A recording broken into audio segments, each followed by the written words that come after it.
Halo teman-teman semua, welcome back to Klub Belajar. Kali ini SKB Widya Iswara part ke-6. Semoga semua video-video yang sudah aku buat di pertemuan ataupun di postingan-postingan sebelumnya bisa bermanfaat bagi teman-teman untuk penguatan materi-materi yang sudah teman-teman pelajari. Jadi di sini tuh sebagai disclaimer, soal-soalnya tuh dikonstruk berdasarkan dengan materi-materi untuk kisi-kisi Widya Iswara. Dan pastinya soal-soal di sini tuh pasti lebih sedikit dibandingkan dengan semua materi yang harus teman-teman pelajari. Mudah-mudahan dengan mempelajari ataupun mengulangi soal-soal yang ada di sini bisa menguatkan knowledge-nya teman-teman, dan pastinya aku selalu berharap teman-teman tuh tetap terus membaca agar nantinya teman-teman bisa sangat familiar dengan jabatan fungsional Widya Iswara ini. Oke? Dan untuk rangkuman kisi-kisi seperti di video-videoku sebelumnya, aku selalu membagikan rangkuman kisi-kisi. Mungkin ada dari teman-teman yang baru singgah ke akun ini di video ini. Mungkin teman-teman bisa melihat ini rangkuman kisi-kisi SKB untuk WI. Sebenarnya untuk rangkuman kisi-kisi ini sama dengan kalau dulu istilahnya tuh impasing cawit ya. Kalau dulu mungkin perekrutan cawit itu dari impasing jabatan sebelumnya, which is dia tuh S1 untuk jenjang pendidikannya S1, kemudian diimpasing ke Widya Iswara dengan mengikuti diklat cawit ataupun calon Widya Iswara. Dan materinya tuh sebenarnya sama persis dengan punyanya cawit. Makanya kita tuh ketika kita sudah lulus tes CPNS di formasi Widya Iswara, kita tuh tidak mengikuti diklat cawit lagi, karena kita sudah istilahnya tuh kita sudah mengikuti uji kompetensi untuk cawit di SKB-nya kita. Makanya teman-teman tetap pelajari terus, dan aku berharap teman-teman juga bisa lulus di tahun ini. Sampai ketemu sebagai cawit nanti, sebagai Widya Iswara maksud aku. Oke, yang sudah kita bahas yang ini, dan di video ini adalah video untuk perkalaan nomor 9 tahun 2008 tentang pedoman penyusunan karya tulis ilmiah bagi Widya Iswara. Jadi untuk Widya Iswara, penyusunan karya tulis ilmiah ini juga masuk dari unsur pengembangan profesinya. Jadi istilahnya tuh untuk Widya Iswara ini selain mengajar, nanti Widya Iswara juga melakukan publikasi baik jurnal ataupun buku. Jadi beda-beda tipis ya dengan dosen. Sebenarnya sama aja jika kita permisal atau jika kita bandingkan, kalau guru itu mengajar di sekolah, kemudian kalau dosen mengajar di perguruan tinggi gitu ya. Kalau untuk Widya Iswara, mereka tuh mengajar ASN yang ada di instansinya mereka. Jadi sebenarnya sama saja. Kalau aku bilang mungkin Widya Iswara ini seperti dosen untuk yang S2 kali ya, karena objek pembelajarnya itu adalah orang-orang yang sudah dewasa, dimana kita tuh sebagai Widya Iswara tidak menuntun lagi pembelajar kita, akan tetapi kita hanya menjadi fasilitatornya mereka.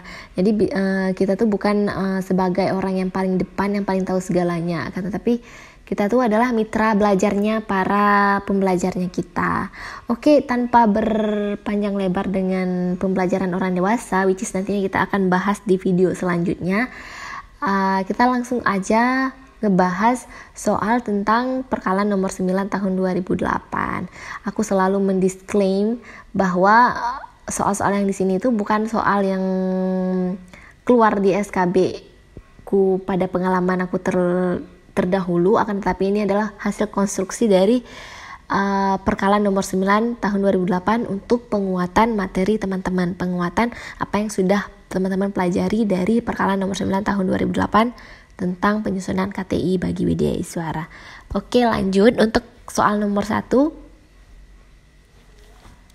Prinsip-prinsip dalam menilai prestasi kerja dan profesionalitas Widya Iswara akan terjamin adalah sebagai berikut, kecuali A. prinsip keterbukaan, B. objektivitas, C. kepastian, D. keadilan, atau E. kejujuran. 5 detik guys.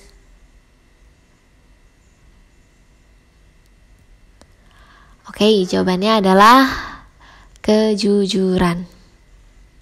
Oke, next. Karya ilmiah yang bertujuan memperkenalkan dan atau menyebarluaskan ilmu pengetahuan dan teknologi yang bersifat kontemporer atau aktual dengan perumusan bahasa yang mudah dipahami oleh masyarakat umum merupakan pengertian dari A. KTI populer, B. KTI, C. jurnal, D. KTI spesialisasi, atau E. KTI kompetensi.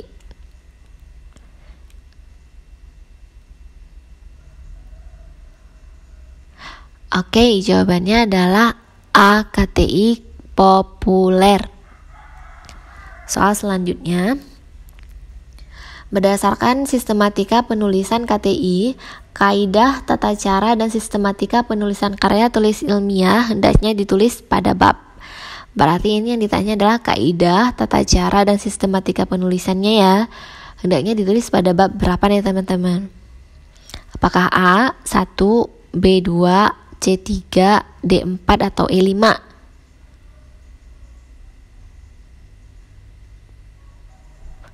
Oke, jawabannya adalah yang C 3 di bab ketiga ya teman-teman. Oke, next. Untuk karya tulis ilmiah dalam bentuk non-buku yang dipublikasikan terdiri atas kecuali A. jurnal dan majalah, B. surat kabar, C. proceeding, atau D. naskah. Nih, aku yakin teman-teman pasti bisa. 5 detik guys.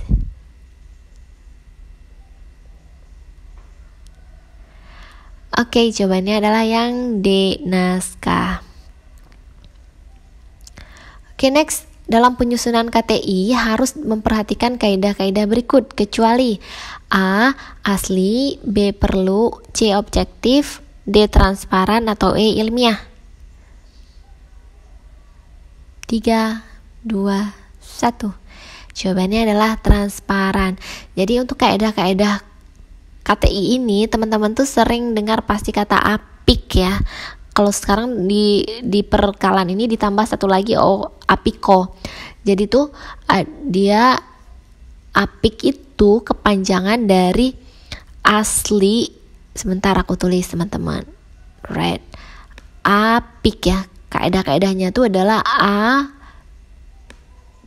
Kalau dulu tuh kalau biasanya kita seringnya dengarnya apik, tapi kalau untuk di perkalan ini dia ditambah dengan satu apiko. Ada O-nya. Jadi A asli, B perlu, I ilmiah, K konsisten, dan O ini objektif. Nanti teman-teman bisa baca sendiri di perkalan. Oke, teman-teman. Next. Proporsi bagian temuan dan pembahasan adalah kurang lebih 50% dari isi KTI dan memuat hal-hal berikut kecuali A.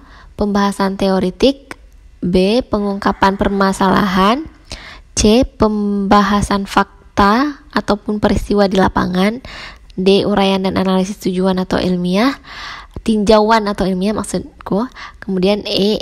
pembahasan atau analisis fakta hasil penelitian atau pengkajian yang dikaitkan dengan teori. 5, 4, 3, 2, 1. Jawabannya mana nih teman-teman? Jawabannya adalah yang A. pembahasan teoritik. Jadi untuk pembahasan temuan itu dianya tuh membahas tentang ini teman-teman. Semuanya tentang ini. Teman-teman pasti sudah tahu ya, sudah pernah bikin skripsi ya teman-teman, pasti sudah tahu ini. Sudah gampang lah teman-teman ya. Oke, mungkin itu saja teman-teman untuk KTI, dimana aku yakin teman-teman sudah sangat paham dengan KTI. Nanti kita juga akan bahas tentang KTI ini lebih lanjut di video terakhir untuk SKB Widya Iswara. So stay tune, jangan lupa subscribe, komen, dan like. Dan jangan lupa juga di-share untuk teman-teman yang lainnya. Mungkin ada teman-teman yang lainnya yang juga akan mengikuti SKB Widya Iswara. Akan tetapi mereka tidak tahu mau belajar dari mana dan apa sih Widya Iswara itu, mungkin bisa di-share teman-teman. Dan thank you, see you on my next video, bye bye.